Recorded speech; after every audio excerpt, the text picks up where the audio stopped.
Welcome to another episode of last week's Comics Today. I am sick. I read most of this stack Wednesday night, which would have been 3 or 4 days ago.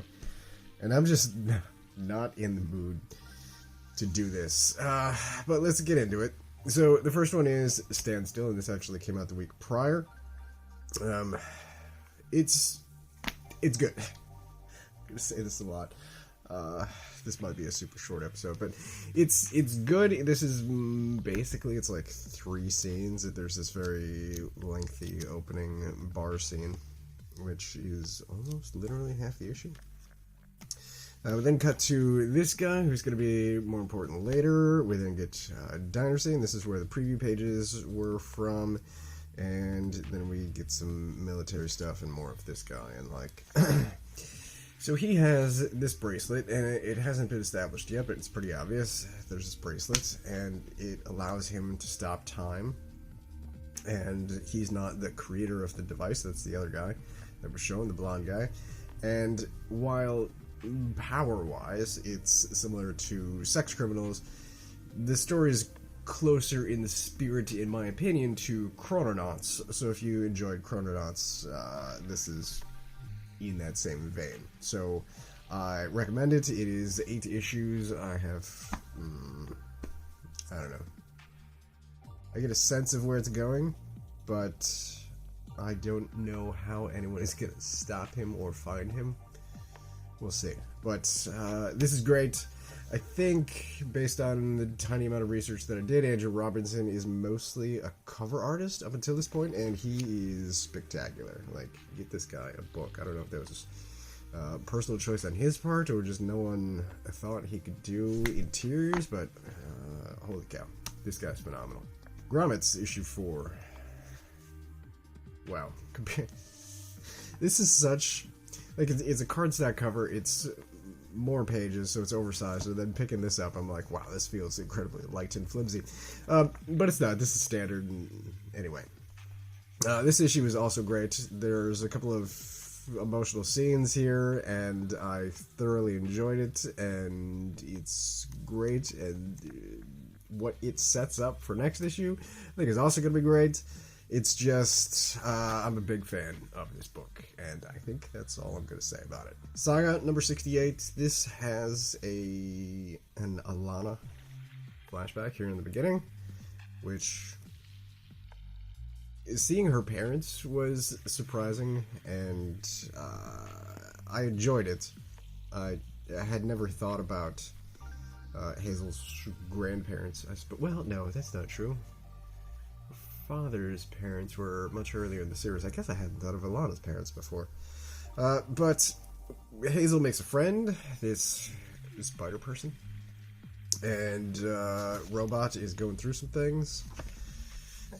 I'll show you this. Yikes, right?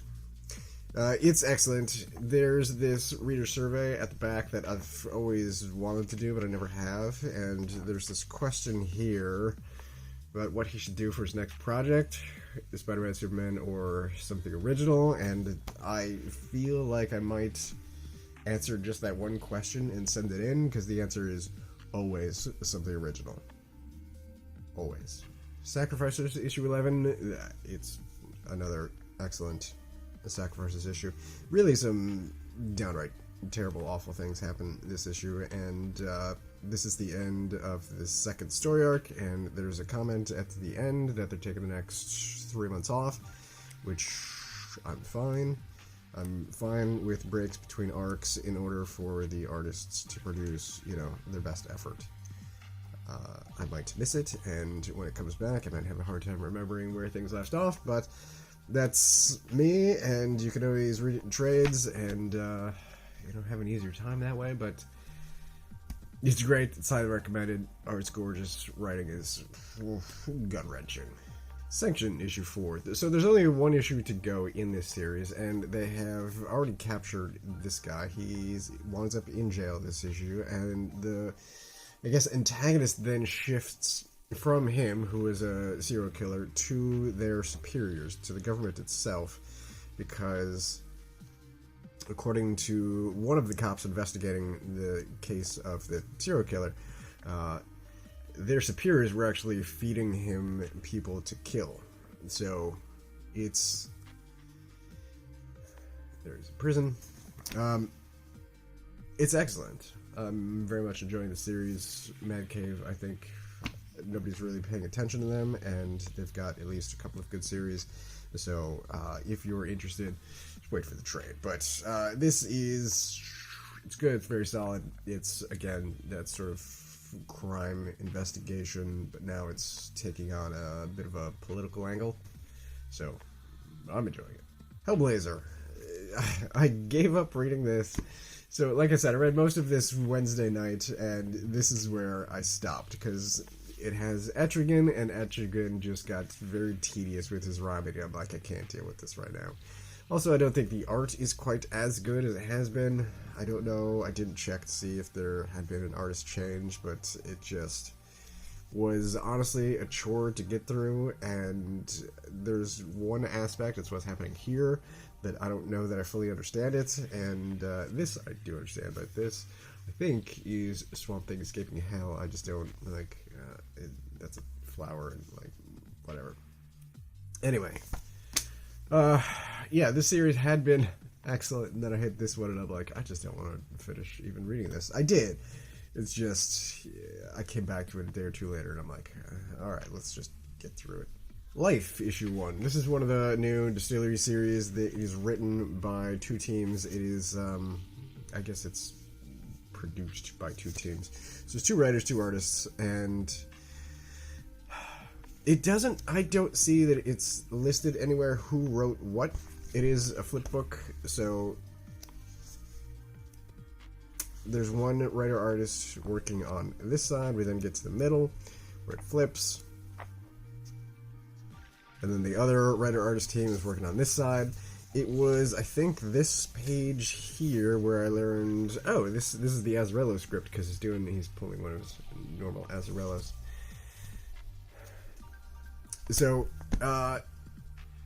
yeah, I don't see that they list who wrote and drew what, but it can be figured out.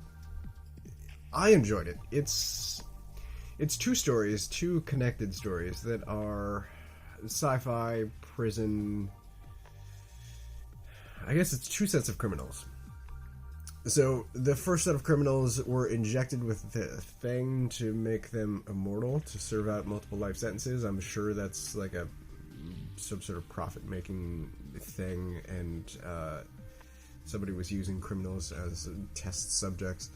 The other side of it is those criminals that were injected with this life, whatever, were sent to a planet, and that planet has been abandoned for like 150 years, and now there are criminals that want to go to that place and rob a vault. So it's criminals versus criminals, except they haven't met yet. The one set has arrived at the planet, and I don't know. We'll see what happens next issue, but it's a great setup, I think. And I think all DSTLRY series up until this point have been 3 issues. This one will be 6, so that's happening as well. But yeah, it's a great first issue. Lastly, there is A Savage Sword of Conan, issue 4, and I learned this issue that Jason Aaron is going to be writing more Conan, and I got excited for that. So this was... It was originally a 6-issue series. I think it has now been expanded to 12. I don't know if I just read that somewhere or if that's official yet, but the Savage Sword should be continuing, and in the next 2 issues, I believe we're getting Jason Aaron Conan, which excites me. For the first 3 issues in the series, it had been one long story, and then a short or 2 at the back, and a series of pinups, and possibly a prose story or 2. This is... See the list of creators down there at the bottom. This is a series of shorts, and it's a bunch of... Conan is still in it, but it's a bunch of other Conan-related characters as well. And it's all setting up for Battle of the Black Stone, and it's largely great. The one thing that is mildly weird for me is the one Dark Agnes story, which is just straight up like manga style. It looks cool, it just doesn't really, in my opinion, jive with the rest of it, but it's still well done. And I think that's the first time I've ever read Dark Agnes. She seems interesting. Cool. So I might probably not check out more of Dark Agnes stuff. So that is everything that I got this week. As far as pick of the week, I don't know. I haven't even thought about... let me see... Oh, I would have given it to Standstill if it came out this week. It will be one of these three. I'm giving it to Sacrificers, because it's excellent, but, you know, all of these are excellent. So, take that with whatever grain of salt you want. I get my books at a local comic shop. If you don't know where yours is, you can use this URL to find the one closest to you. I feel like I used to be healthier and not get sick as often. Hopefully I'm better next week and don't sound and feel like this. But thank you for watching.